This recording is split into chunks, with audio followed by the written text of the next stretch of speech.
அதுவும் ஒரு உயர்நீதிமன்றத்தை supreme court கண்டித்தது ரொம்ப நன்றாக இருக்கிறது. கோர்ட்டு முறையற்ற ஒன்றை ஏற்றுக்கொள்ளாது.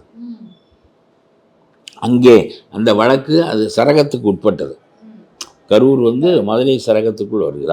அவர்கள் அந்த வழக்கை நடத்துகின்ற போது 2 பேர் நீதியரசர்களாக நடத்துகிற போது, நீங்கள் இதை அங்கேயே முடித்து கொள்ளுங்கள் என்று சொல்லாமல் நீங்கள் எடுத்து அவர் என்ன இஸ் ஹி எ லீடர், அவர் கட்சி என்ன, what type of party is this என்கின்ற கேள்விகளெல்லாம் கேட்பது என்பது நீதிமன்றத்தினுடைய தகுதிக்கு குறைவானது. ஆனால் இது போன்ற தவறுகளை மறுபடியும் நீதிபதிகள் செய்யாமல் இருப்பதற்கு என்ன வழிவகைகளை சுப்ரீம் கோர்ட் கையாளுகிறது என்று தான் நான் சிந்தித்தேன்.